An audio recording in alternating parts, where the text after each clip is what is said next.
Good morning student. आज हम एक नए टॉपिक के साथ डिस्कशन करेंगे ऑपरेटिंग सिस्टम में। तो आइए चलते हैं। नया टॉपिक हमारा है मेमोरी मैनेजमेंट।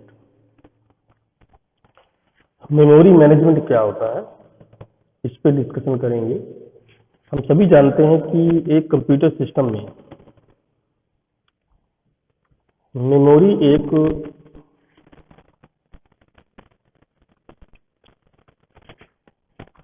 मेन हार्डवेयर होता है आपका, जिसके बगैर कुछ भी काम नहीं हो सकता।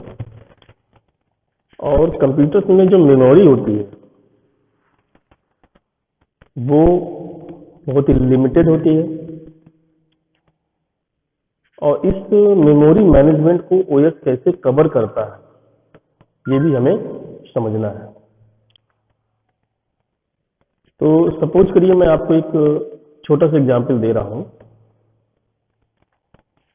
कि ये एक नॉर्मल सी चीज देखें। एक कंप्यूटर है, हमें इस कंप्यूटर के लिए, ये आपका यूजर है, ये कंप्यूटर है। जब यूजर, ये आपका यूजर है और ये आपका कंप्यूटर है।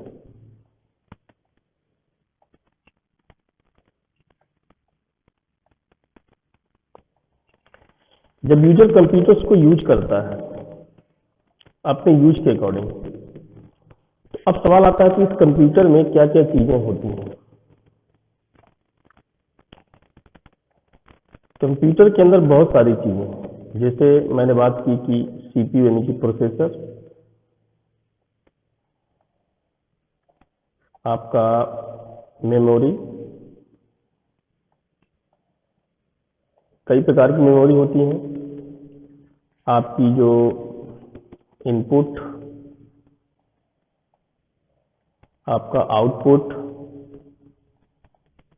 यानी input device, output device, memory and CPU, ये एक मेन चीजें होती हैं।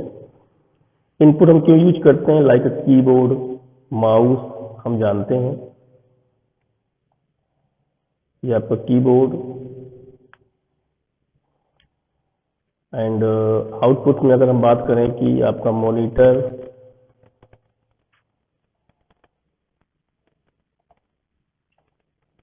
ये चीजें आपको मिलती हैं। सीपीयू एक प्रोसेसर है जो आपके टास्क को प्रोसेस करता है। मेमोरी आपका स्टोरेज डिवाइस है, स्टोर करता है। अब देखिए मेमोरी दो तरह का होता है। बेसिक अगर हम देखें, एक होती है प्राइमरी मेमोरी,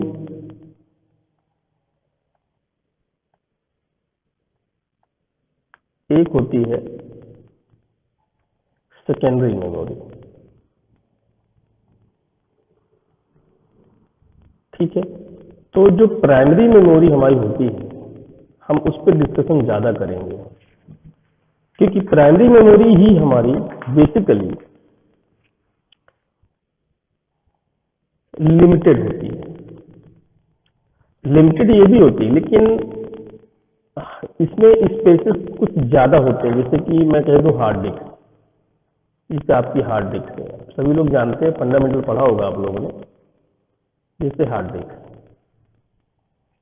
हार्ड डिस्क का स्पेस जितना चाहो उतना आप ले सकते हैं। प्राइमरी यानी कि आपकी जो मेन मेमोरी है, जिसको हम बोलते हैं रैम, रोम, ये जो कुछ ऐसी मेमोरियां हैं, ये लिमिटेड मेमोरी होती है। तो अब कंप्यूटर सिस्टम्स में ये सारी चीजें मैंने बताई, और यहाँ पे कहीं ना कहीं यूज होता है आपका एक ऑपरेटिंग सिस्टम, जो इन सब चीजों को कहीं ना कहीं मैनेज करता है, जिसको यूजर यूज कर सकता है। तो मेमोरी मैनेजमेंट,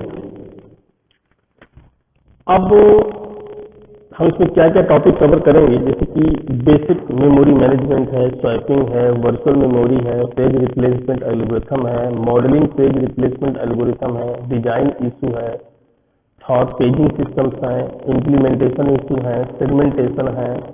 इसके अंदर बहुत सारे टॉपिक्स हैं, और भी इंटरनल टॉपिक्स हैं जिन पे हम डिस्कशन करेंगे। काफी बड़ा टॉपिक होता है मेमोरी मैनेजमेंट का। अब इन द आइडियल वर्ड में अगर देखा जाए तो ideal word has memory that is very large, very fast, non volatile, does not go away when power is turn off. यानी कि नॉन वोलेटाइल जो मेमोरी होती है, जैसे हम रैम को कहते हैं, जैसे पावर ऑफ हुआ उसमें आपको कुछ भी नहीं मिलेगा, ये टर्न ऑफ हो जाता है, तो जो भी डेटा होता है वो पूरी तरह से इरेज हो जाता है। इसको आप कहते हो रैंडम एक्सेस मेमोरी। तो real word has memory that is, जैसे वेरी लार्ज हो सकता है, वेरी फास्ट हो सकता है, अफोर्डेबल हो सकता है। तो इनमें से कोई भी आप दो पिक करेंगे। दूसरा ये कि मेमोरी मैनेजमेंट गोल्स जो है, make the real word look as much like the ideal word as possible. तो देखते हैं इसमें, अब हम थोड़ा सा हायरार्की की बात करें कि मेमोरी हायरार्की भी समझना होता है कि what is the memory hierarchy. तो देखिए, मेमोरी के डिफरेंट लेवल्स होते हैं, different levels of memory, some are small and some are fast. कुछ स्मॉल होती हैं, कुछ फास्ट होती हैं। Other are large and slow, कुछ स्लो होती हैं, कुछ लार्ज होती हैं। तो what level are usually included, जैसे कैश मेमोरी की बात करें, वैसे तो कैश मेमोरी हम जानते हैं कि ये एक्सपेंसिव मेमोरी होती है और स्मॉल अमाउंट ऑफ फास्ट, बहुत ही कम अमाउंट में ये बहुत ही फास्ट तरीके से वर्क करती है। दूसरा ये कि ये जो हमारा L1 L2 है, इसे लेवल 1, लेवल 2, लेवल 3, ये कैश में ही हम देखते हैं। तो जो लेवल 1 है usually on the CPU chip, ये सीपीयू चिप के अंदर ही होती है। L2 L3 देखें तो of chip made of static RAM. Main memory जो होती है वो होती है medium speed, medium price memory, dynamic RAM. हम इसको डायनेमिक रैम कह देते हैं। डिस्क की बात करें तो डिस्क यानी कि मैनी डिस्क यानी कि हार्ड डिस्क है मेमोरी, ये भी many gigabyte of slow cheap non volatile storage. Memory manager handle the memory hierarchy. तो आपका जो मेमोरी हायरार्की है, इसको मेमोरी मैनेजर ही हैंडल करता है। सारी मेमोरी किस टाइम पे किस प्रोसेस को क्या मेमोरी चाहिए होती है, ये वही हैंडल करता है। इसके बाद हम आगे बढ़ते हैं, जैसे बेसिक मेमोरी मैनेजमेंट में जो कंपोनेंट इनसाइड है, कंपोनेंट इंक्लूड है, जैसे कि operating system perhaps with device driver. तो सिंगल प्रोसेस गोल क्या है, ले these out in memory. Memory protection may not be an issue, only one program. Flexibility may still be useful, allow operating system change. No swapping, no paging, ये no swapping, no paging। तो user program है ये operating system, रोम user program, ये device driver है, ये सारी चीजें आप देख सकते हो, ये फिगर आउट जो हमने बना रखा है यहाँ। देखिए, कुछ फिक्स पार्टीशन होते हैं मल्टीपल प्रोग्राम्स के। तो मैं केवल अगर मेमोरी की बात करूं, रैम की बात करूं, तो देखिए फिक्स मेमोरी पार्टीशन कैसी। ये देखिए, जो पार्टीशन आप देख रहे हैं, एक बात याद रखिएगा, जो आपका प्राइमरी मेमोरी है जिसको हम बोलते हैं, इसके अंदर जो पार्टीशन होते हैं, ये पार्टीशन, इसको हम बोलते हैं ब्लॉक। ये सारे ब्लॉक होते हैं और इन्हीं ब्लॉक में डेटा होता है, ठीक है। तो अगर मैं रैम की बात करूं, रैंडम एक्सेस मेमोरी की बात करूं, तो ये सारे के सारे ब्लॉक होते हैं। इस ब्लॉक के अंदर क्या होता है, number of word, WORD word होते हैं। तो ये पार्टीशन हम कह सकते हैं, पार्टीशन ही है, ये ऑपरेटिंग सिस्टम नीचे है आपका। तो देखिए, ये ब्लॉक्स यहाँ पे बने हुए हैं और ये इनके एड्रेस हैं, सारे के सारे एड्रेस। अभी डिटेल में बात करेंगे आगे, पूरे डायग्राम को बना के। ये सारे के सारे आपके पार्टीशन देख लीजिए, ये पार्टीशन 1 2 3, ये आपका एक सिस्टमेटिक है। तो ये मैकेनिज्म क्या यूज होती है कि separate input queue for each partition, अलग अलग इनपुट क्यू होते हैं प्रत्येक पार्टीशन में। Single input queue, better ability to optimize CPU usage. तो जब हम इनपुट क्यू को सीपीयू यूजेज के अकॉर्डिंग अगर हम इसको अप्लाई कर ऑप्टिमाइज करते हैं तो ज्यादा बेटर रिस्पॉन्स हमको मिलता है। ये फिक्स पार्टीशन में प्रोग्राम था जो अभी आपने देखा, मेमोरी मैनेजमेंट।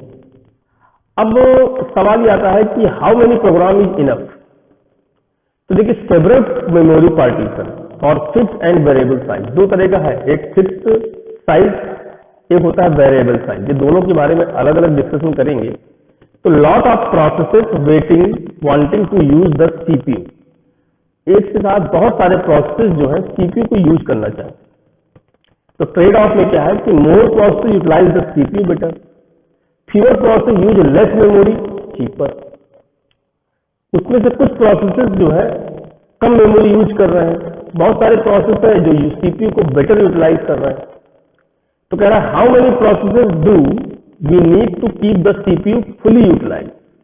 तो this will help determine how much memory we need, कि अगर जितने ज्यादा प्रोसेस अगर आप सीपीयू जितने मैक्सिमम प्रोसेस हैं सीपीयू को अगर वो रखना यूटिलाइज करना चाहते हैं तो उतना मेमोरी भी हमको चाहिए होगा। क्या in this still relevant with memory costing less than, तो उसके अकॉर्डिंग कॉस्टिंग भी आएगी। तो क्या होता है कि जब मेमोरी का साइज आप बढ़ाते हैं तो एक्सेस टाइम थोड़ा सा बढ़ता है। हम चाहते हैं कि हमारा एक्सेस टाइम कम हो और मेमोरी यूटिलाइजेशन हमारा भी प्रॉपर तरीके से हो, सीपीयू यूटिलाइज करें। तो जितना ज्यादा हम मेमोरी का साइज बढ़ाएंगे उतना ज्यादा एक्सेस टाइम कम होगा और कंप्यूटर परफॉर्मेंस आपको कम मिलेगी। जैसे इसे देखते हैं, यहां पे एक बार फिर आपको बताता हूं। अगर हम मेमोरी पे ही डिस्कशन कर रहे हैं तो ये देखते हैं, अलग अलग टाइप की इस मेमोरीज को हमें देखना होगा।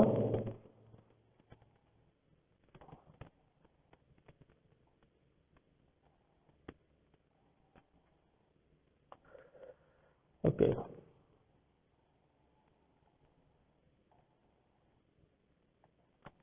देखिए मेमोरी स्पेस में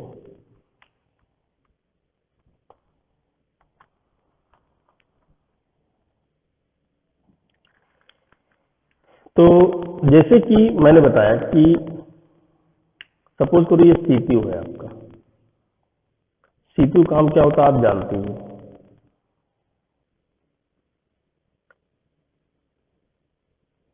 ये आपका मेमोरी है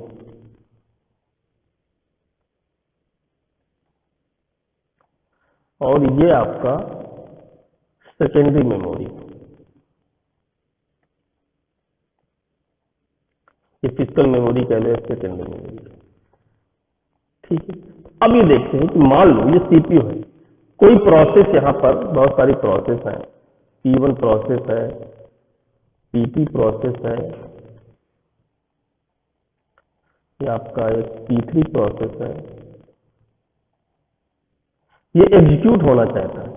तो अगर मैं सेकेंडरी मेमोरी से डायरेक्ट सीपीयू अगर सेकेंडरी मेमोरी से इसको यूज करेगा तो इसका स्पेस बहुत ज्यादा होता है, यानी ढूंढने में समय लगेगा। कई प्रोग्राम पड़े हैं, कहां पड़े हैं पता नहीं। तो अगर हम क्या करते हैं कि पहले ये जो इसका डायरेक्ट कम्युनिकेशन मेन मेमोरी से होता है और मेन मेमोरी डायरेक्टली इन्वॉल्व होती है सीपीयू से। यहां कहीं बीच में कैश मेमोरी यूज होने लगी है आजकल, कैश मेमोरी। तो होता क्या है कि सपोज करिए कि इसमें मेमोरी है, अगर हम कैश मेमोरी को भी भूल जाए थोड़ी देर के लिए, तो अगर कोई प्रोसेस मेमोरी में पड़ा हुआ है और डायरेक्टली सीपीयू के पास जाता है एग्जीक्यूट होने के लिए, तो समय कम लगेगा, एग्जीक्यूट हो जाएगा क्योंकि स्पेस कम है इसका। अगर मान लीजिए कोई प्रोसेस है वो एग्जीक्यूट होना चाहता है तो सीपीयू क्या करे, कोई एड्रेस आया, सीपीयू उस एड्रेस को मेमोरी में ढूंढता, वो एड्रेस नहीं मिलता। अगर एड्रेस नहीं मिलता तो फिर मेन मेमोरी का काम क्या होता है, उसको सेकेंडरी मेमोरी से निकाल के लाना। तो जब तक ये यहां से यहां तक निकालेगा फिर इसको यहां प्रोवाइड करेगा, तब तक समय लगेगा। अगर मैं थोड़ा कैश मेमोरी की बात करूं तो कैश मेमोरी में क्या होता है कि सीपीयू डायरेक्टली कैश मेमोरी से कांटेक्ट करता है। कैश मेमोरी क्या करता है, आपके मेन मेमोरी से कांटेक्ट करता है, तो इसमें समय थोड़ा सा और कम लगता है। अगर मैं इसका साइज बढ़ाने लगूं तो उतने देर में वो एड्रेस से प्रोसेसर ढूंढेगा मेन मेमोरी में। जब एरिया बढ़ाएंगे तो समय ज्यादा लगेगा। सपोज करिए मैं आपसे कह दूं कि एक मोहल्ले में आपको 20 लोगों को चिट्ठी बांटनी है, तो आप आसानी से बांट लोगे। फिर मैं कह दूं वो मोहल्ले के अंदर आप इस मोहल्ले का नाम दे दिया और जाओ बांटो। मान लो मैं कह दूं कि आपको एक सिटी के अंदर मैं सिटी का नाम दूं और फिर मैं कहूं कि इस मोहल्ले में जाके बांटो, तो भी आसानी से कर लेंगे। मैं कह दूं भाई आप इस मोहल्ले के अलावा एक और मोहल्ला है उस सिटी के अंदर, वहां भी बांटो, तो जाहिर सी बात है टाइम लगेगा। या मैं कह दूं कि आप एक बॉम्बे के अंदर इस एड्रेस को ढूंढो, सोचिए कितना समय लगेगा। और मैं कह दूं कि नहीं आप करबी के अंदर इस एड्रेस को ढूंढो, तो सोचिए कितना कम समय लगेगा। तो जैसे जैसे एरिया बढ़ाएंगे वैसे वैसे एक्सेस टाइम आपका बढ़ता जाएगा। फास्ट होगा, रैम बढ़ने से आपका यूटिलाइजेशन फास्ट हो जाएगा, नो प्रॉब्लम। लेकिन थोड़ा सा प्रॉब्लम क्या आएगी कि अगर आप मेमोरी का साइज बढ़ाते हैं तो उसको ढूंढने में भी समय लगेगा, एक्सेस टाइम बढ़ेगा। इसलिए मेमोरी को लिमिटेड रखा गया है। मान लो रैम बढ़ा रहे तो हमने कैश मेमोरी का यूज किया। कैश मेमोरी क्या करता है, नंबर ऑफ डेटा को यहाँ पे रख लेता है, जब सीपीयू मांगता है तो उसको मिल जाता है फटाफट। तो इससे यूज लगता है कि हमारा सिस्टम बहुत फास्ट चलता है। ऑब्वियसली फास्ट चलेगा जब कैश मेमोरी से डायरेक्टली कैश, सपोज करिए आप बैंक से पैसा निकालते हो तो आपको थोड़ा प्रोसेस करना पड़ता है नॉर्मल। आप सीधे एटीएम से निकालते हो, आपको सारे प्रोसेस से बच के एटीएम से निकालते हो, आपको जल्दी कैश निकल आता है, आपको वेट नहीं करना पड़ता, यानी एक्सेसिंग जल्दी हो जाती है। बिल्कुल सेम वही कंडीशन यहां पे लागू होती है।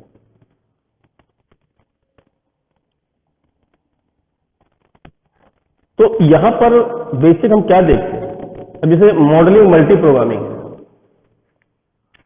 मल्टी प्रोग्रामिंग में क्या होता है कि एक सीपीयू यूटिलाइजेशन एक डिग्री ऑफ मल्टी प्रोग्रामिंग। तो बहुत सारे input output wait means less processor utilisation. अगर आपके पास इनपुट आउटपुट वेटिंग बढ़ रही है बहुत ज्यादा, इसका मतलब है आपका जो सीपीयू है बहुत ही कम यूटिलाइजेशन उसका हो रहा है। At 20% input output weight, 3-4 process fully utilized CPU. At 80% input output weight, even 10 processes are not enough. तो देखिए सीपीयू यूटिलाइजेशन तब आपका आगे बढ़ता है जब कॉम्बिनेशन सही बने। अगर आपके 10 में से 2 प्रोसेस सीपीयू के पास है और बाकी 8 प्रोसेस आपके इनपुट आउटपुट डिवाइस के पास है, वेट कर रहे हैं, तो सीपीयू का यूटिलाइजेशन वहां पे कम माना जाएगा। This means that the operating system should have more processes if they are input output bound. तो ओएस में क्या होता है कि कई प्रोसेस इनपुट आउटपुट बाउंड होते हैं, और more processes equal are greater than memory management and protection more important. अच्छा, डिग्री ऑफ मल्टी प्रोग्रामिंग में बता चुका हूं, बस फिर से बताता हूं कि number of process reside in the main memory.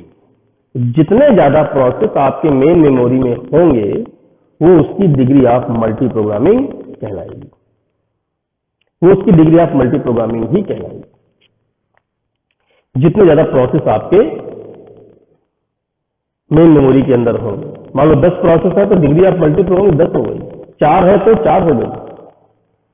तो मल्टी प्रोग्रामिंग के साथ सबसे अच्छा कॉन्सेप्ट क्या होता है कि जब एक साथ बहुत सारे प्रोसेस ओएस के पास, सीपीयू के पास आते हैं, तो उसमें से कुछ प्रोसेसेस जो है अपनी इनपुट आउटपुट रिक्वेस्ट के चक्कर में वेट स्टेट में चले जाते हैं।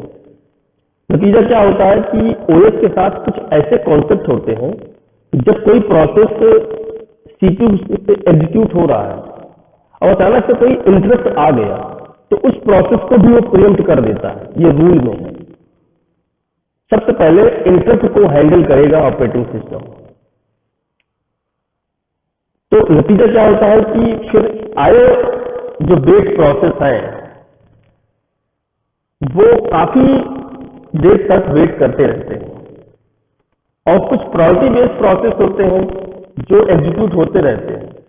इसलिए हमेशा से सही परफॉर्मेंस तब आती है जब सीपीयू और इनपुट आउटपुट बाउंड कंबाइन होके चले 60-40 का रेशियो चल सकता है, पर 80 और 20 का रेशियो चलने में दिक्कत है। उससे सिस्टम की परफॉर्मेंस आपकी वीक होती है, सीपीयू का प्रॉपर यूटिलाइजेशन नहीं हो पाता है। इसलिए कम्बिनेशन ज्यादा देर तक इनपुट आउटपुट बाउंड प्रोसेस नहीं होना चाहिए। तो ये तो एक नॉर्मल सीक्वेंस था मेमोरी मैनेजमेंट का। मैं एक और स्लाइड आपको दिखाता हूं कि जो ऑब्जेक्टिव बेसिकली जो होता है वो क्या होता है कि ये detail description of various ways of organise memory hardware. ये क्या प्रोवाइड करता है? एक डिटेल डिस्क्रिप्शन प्रोवाइड करता है, बहुत सारे तरीके कि कैसे हम मेमोरी हार्डवेयर को ऑर्गेनाइज करें, और discuss various memory management technique including paging and segmentation. ये सब मेमोरी मैनेजमेंट टेक्निक है जो डिस्कस करेंगे। And to provide the detailed description of the Intel Pentium which support both pure segmentation and segmentation with paging, ये भी discussion हम यहाँ पे करेंगे मेमोरी मैनेजमेंट के साथ में। अब बैकग्राउंड में यही है कि program must be brought from disk into main memory and place within the process it to be run. ये होता है कि प्रोग्राम को हम हार्ड डिस्क से उठा के कहाँ लाते हैं? मेन मेमोरी में, और मेन मेमोरी से जाता है आपका प्रोसेस होने के लिए सीपीयू में। मेन मेमोरी और register are only storage CPU can access directly. CPU register से डायरेक्टली एक्सेस कर सकता है और main memory. Memory unit only sees a stream of address plus read request और address plus data and write request. Register access in CPU clock, one CPU clock. Main memory can take many cycles, causing a stall and cache set between the main memory and CPU register. Cache memory हमेशा main memory और CPU register के बीच में होती है। तो protection of memory required to ensure and correct operation. दूसरी बात यह है कि अगर कोई पूछे कि सबसे फास्टेस्ट मेमोरी कौन सी होती है, कुछ लोग बोल देते हैं कैश मेमोरी। नो डाउट, अगर हम आर्किटेक्चर के अकॉर्डिंग बात करें तो सबसे फास्ट मेमोरी होती है रजिस्टर, क्योंकि सीपीयू के साथ होते बहुत ही महंगे होते हैं। और रजिस्टर कई प्रकार के होते हैं, मेमोरी बफर रजिस्टर है, मेमोरी एड्रेस रजिस्टर है, कई प्रकार के रजिस्टर्स होते हैं जो सीपीयू के साथ ही चिपके होते हैं। जैसे कि इसने एक बात बोली, यहां पे देखिए गौर से, कि main memory and register are only storage CPU can access directly. ये सिर्फ सीपीयू की ही स्टोरेज होते हैं, आपके मेन मेमोरी और रजिस्टर। सबसे फास्ट होते हैं रजिस्टर। सबसे फास्ट मेमोरी कौन सी है? रजिस्टर है। बहुत ही महंगे होते हैं रजिस्टर। तो हायरार्की में सबसे टॉप में रजिस्टर्स होता है, फिर कैश मेमोरी होती है, फिर मेन मेमोरी होती है, फिर अदर मेमोरी होती है। ठीक है, तो अगर हम केवल रजिस्टर्स में ही डिस्कशन करें तो ये बेस रजिस्टर और लिमिट रजिस्टर, ये दो रजिस्टर्स आपके पेजिंग टेक्निक जो मेमोरी की होती है उसमें यूज होते हैं। तो जिसमें मैं आगे डिस्कशन नहीं करूंगा अभी मैं केवल मेमोरी मैनेजमेंट का आपको मैंने एक ओवरव्यू दिया, कैसे मेमोरी मैनेजमेंट हम यूज करते हैं। फिर आगे हम बहुत सारे इस पर डिस्कशन करेंगे वन बाई वन इसी मेमोरी मैनेजमेंट पे। कल हम बात करेंगे अगले स्लाइड के साथ में। अभी तो सिंपल हमने मेमोरी मैनेजमेंट की बात की कि मेमोरी मैनेजमेंट क्या होता है। आई होप कि आपको लेक्चर पसंद आया होगा। Thank you.